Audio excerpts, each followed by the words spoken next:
चलिए बड़ी खबर के साथ शुरुआत कर रहे हैं। जम्मू कश्मीर में आतंक पर बड़े एक्शन की तैयारी है। जम्मू कश्मीर पर अमित शाह की समीक्षा बैठक जारी है। जम्मू कश्मीर में सुरक्षा बलों को लेकर यह समीक्षा बैठक हो रही है। बैठक में अमरनाथ यात्रा पर भी फोकस किया जा रहा है। बैठक में एनएसजी चीफ अजीत डोभाल मौजूद हैं।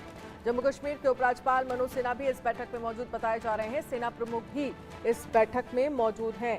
ये बड़ी खबर आपको दिखा रहे हैं और अपने आप में बेहद अहम खबर अमरनाथ यात्रा से जुड़ी भी ये खबर है, क्योंकि अमरनाथ यात्रा को लेकर भी किस तरह की व्यवस्था होनी चाहिए, चाहे सुरक्षा के इंतजामों को लेकर बात करें, क्योंकि इसी महीने 29 जून से यानी कि जून के आखिरी महीने में अमरनाथ यात्रा जो है वो शुरू होगी। ऐसे में बड़ी संख्या में श्रद्धालु जो हैं वो अमरनाथ यात्रा के लिए रजिस्ट्रेशन कराते हैं। और पिछले कुछ वक्त में जम्मू कश्मीर में जो लगातार हमले हुए हैं उनको ध्यान में रखते हुए अपने आप में बेहद अहम मानी जा रही है यात्रा, और खास तौर पर सुरक्षा व्यवस्था के लिहाज से क्या एक बड़ी चुनौती ये यात्रा रहने वाली है। जम्मू कश्मीर में सुरक्षा को लेकर समीक्षा बैठक हो रही है। बैठक में अमरनाथ यात्रा पर भी फोकस रहेगा। बैठक में एनएसजी चीफ अजीत डोभाल मौजूद बताए जा रहे हैं। जम्मू कश्मीर के उपराज्यपाल मनोज सिन्हा बैठक में मौजूद हैं। बैठक में सेना प्रमुख भी मौजूद हैं। मनोहर केसरी हमारे साथ इस पर ज्यादा जानकारी के लिए लाइव जुड़ गए हैं। मनोहर, क्या जानकारी है बैठक को लेकर, क्या अपडेट आपके पास?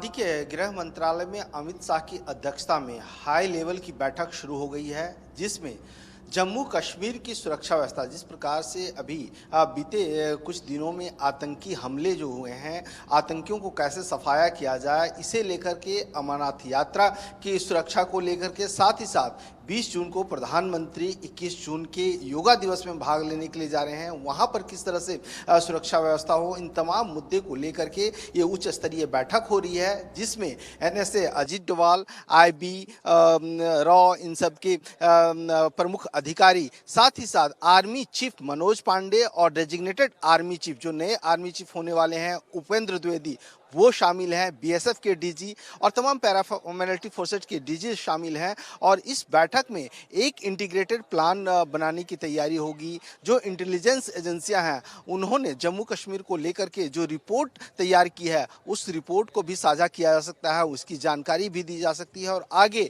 बड़ी कार्रवाई कैसे करना है। जिस तरह से घटनाएं घटी है, चाहे रियासी की बात करें, डोडा की बात करें, कठुआ की बात करें, जहां पर आतंकी घटनाएं हुई, एक दशक से ये रियासी शांत था, वहां दिक्कत नहीं हो रही थी, लेकिन अब एक जो है इस तरह की गतिविधियां, आतंकी गतिविधियां बढ़ने से सरकार जो है सो एक्शन मोड में आ गई है। प्रधानमंत्री नरेंद्र मोदी ने भी 13 जून को एक समीक्षा बैठक की थी और उसके बाद गृह मंत्री अमित शाह से बात की थी। 16 जून को अमित शाह ने गृह मंत्रालय में ही बैठक की थी। मैं सीधे आपको गृह मंत्रालय की तस्वीर दिखाना चाहता हूं। यहाँ पर देखिए, अंदर फर्स्ट फ्लोर पर बैठक चल रही है, तमाम अधिकारी पहुंच चुके हैं और जम्मू में या किस तरह से आतंकवादियों को सफाया किया जाए, किस तरह से हमारा प्लान तैयार हो, किस तरह से हम आर्टिफिशियल इंटेलिजेंस के जरिए मॉनिटर किया जाए। क्योंकि डोडा में हमने देखा कि लोकल इंटेलिजेंस की मदद से, क्योंकि 2 आतंकवादी पानी पीने के लिए रुके और उसके बाद लोकल इंटेलिजेंस के बाद जो है सो आर्मी के जवानों ने उसे मार गिराया। अभी कई इस तरह के आतंकवादी और छिपे हो सकते हैं,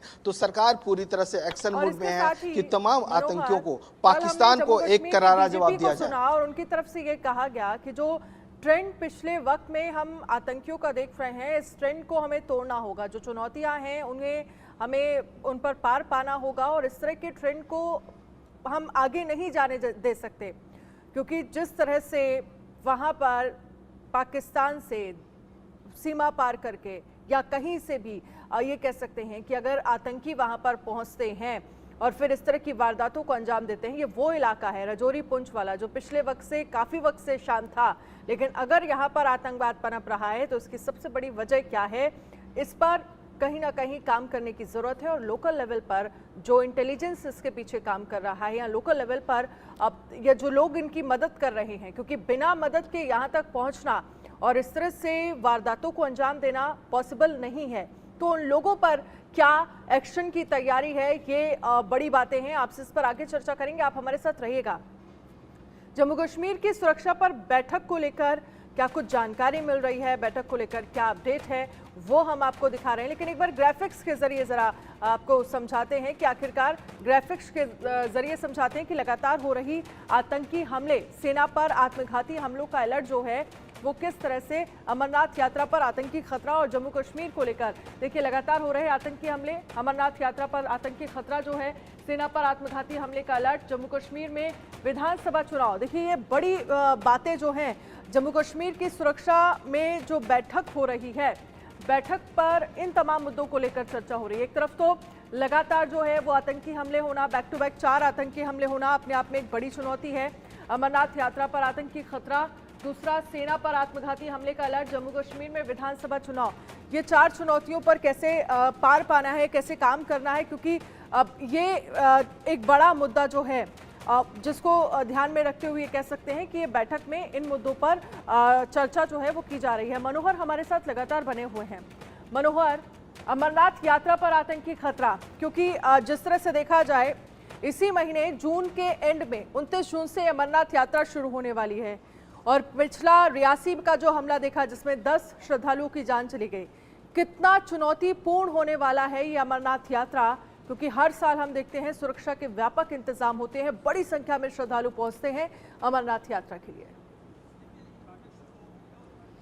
देखिए चुनौती है, लेकिन इन चुनौतियों को और उन आतंकियों को करारा जवाब देने के लिए ये हाई लेवल की बैठक हुई है।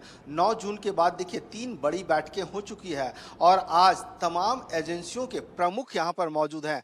पैरा मिलिट्री फोर्सेस के डीजी यहाँ पर मौजूद हैं, आर्मी चीफ मनोज पांडे मौजूद हैं, उप राज्यपाल मनोज सिन्हा मौजूद हैं, केंद्रीय गृह मंत्री अमित शाह की अध्यक्षता में बैठक हो रही है। और अभी अब देखिए 3 दिनों के दरमियान ये दूसरी बैठक है जिसमें अमित शाह खुद लीड करते हुए नजर आए। और सबसे बड़ी बात है कि अमरनाथ यात्रा की सुरक्षा के लिए चप्पे चप्पे पर किस तरह से सीआरपीएफ को तैनात करना है, बीएसएफ को तैनात करना है, जम्मू कश्मीर पुलिस को तैनात करना है। और सबसे बड़ी बात है कि हम जो आर्टिफिशियल इंटेलिजेंस के जरिए मॉनिटर करना है, क्योंकि लगातार हम देख रहे हैं कि कभी ड्रोन की स्थिति देखने को मिलती है, तो किस तरह से हम मॉनिटर करते हुए जो है सो उनके मंसूबे पर पानी फेर सकते हैं, पाकिस्तान के नापाक इरादों को हम निस्तानाबूद कर सकते हैं। इन तमाम इश्यूओं को लेकर के एक समग्र प्लान तैयार हो गया और उसके बाद एक्शन में सरकार एक बार फिर दिखेगी। जी बिल्कुल, एक्शन में सरकार दिखेगी और कहीं ना कहीं इसको लेकर सेना और पुलिस जो है वो लगातार एक्टिव मोड में नजर आ रही है। एक और ग्राफिक्स के जरिए आपको समझाते हैं कि आखिरकार जम्मू कश्मीर पर जो हाई लेवल मीटिंग हो रही है इसमें कौन कौन मौजूद है। देखिए गृह मंत्री अमित शाह की अध्यक्षता में मीटिंग हो रही है, अजीत डोभाल एनएसए इस बैठक में बताए जा रहे हैं, मनोज सिन्हा जम्मू कश्मीर के एलजी हैं, सीआरपीएफ के अधिकारी जो बड़े अधिकारी हैं वो इस बैठक में मौजूद बताए जा रहे हैं। गृह मंत्री अमित शाह, अजीत डोभाल एनएसए हैं, मनोज सिन्हा एलजी और साथ ही सीआरपीएफ के बड़े अधिकारी कि आखिरकार किस तरह से फुल प्रूफ एक्शन जो है वो बनाना है, फुल प्रूफ प्लान बनाना है, उसको लेकर यहाँ पर चर्चा की जा रही है। देखिए मनोहर हमारे साथ लगातार बने हुए हैं। मनोहर, गृह मंत्री अमित शाह की अध्यक्षता में ये बैठक हो रही है, लेकिन इन सब के बीच, क्योंकि इससे पहले बात जब लोकल लेवल पर हो रही थी, जब आतंकी वहां पर पहुंचते हैं और इस तरह की वारदातों को अंजाम देते हैं, अगर लोकल लेवल पर मदद नहीं मिल रही है तो फिर ये पॉसिबल ही नहीं है। सबसे ज्यादा जरूरी उन लोगों पर एक्शन होना है जो इस तरह की मदद या इस तरह की वारदातों में लोकल लेवल पर वहां के, या कह सकते हैं कि जिन्हें वहां की जानकारी है, जो मदद कर रहे हैं आतंकियों को इस तरह की वारदातों को अंजाम देने में, उन पर एक्शन होना जरूरी है। देखिए बिल्कुल आपने सही कहा और उन्हीं के चाल पर और सरकार अपनी चाल से मात देने की विचार कर रही है और मात दी भी है। आप देखिए जब 2 आतंकवादी डोडा में पानी पीने के लिए जाते हैं तो हमारी लोकल इंटेलिजेंस ने ही आर्मी को बताता है और आर्मी को बताने के बाद ही जो है सो उन आतंकियों के ऊपर जो है सो हमला होता है और जवान वहां जा कर के उनको मारता है। तो ऐसी स्थिति में अगर वो तो डाल डाल चलता है तो हम पात पात चलेंगे, लेकिन जवाब जो है ईंट का जवाब हम पत्थर से देंगे। और हमारे जवान बिल्कुल तैनात हैं, हमारे जवान अक्सर जो है सो उन्हें पीछे धकेलने में कामयाब हासिल है। और अब जो हमारे लगातार कार्यक्रम है, चाहे हम प्रधानमंत्री नरेंद्र मोदी की प्रधानमंत्री बनने के बाद श्रीनगर की पहली यात्रा हो, वहाँ पर पहला अंतर्राष्ट्रीय योगा दिवस मनाया जा रहा है और एक मैसेज देने की कोशिश है। इसके अलावा अमरनाथ, उसके बाद अमरनाथ यात्रा की शुरुआत है, सुरक्षा की पूरी व्यवस्था की जाएगी। और सितंबर से पहले जम्मू कश्मीर में विधानसभा चुनाव होने हैं, तो विधानसभा चुनाव के मद्देनजर प्रधानमंत्री एक मैसेज देना चाहते हैं। और याद होगा कि जब पिछला सत्र हुआ था तो उस समय केंद्रीय गृह मंत्री ने कहा था कि पीओके हमारा अभिन्न हिस्सा है और उसके लिए भी हम कुछ विधानसभा की सीटें सुरक्षित रखे हुए हैं। तो कई चीजें हैं, एक इंटीग्रेटेड प्लान तैयार करने की बात हो रही है। और सबसे पहले तो उन आतंकियों के मंसूबों पर पानी फेरना है, उसे लेकर के चर्चा हो रही है। चलिए ठीक है मनोहर, आपके पास आएंगे।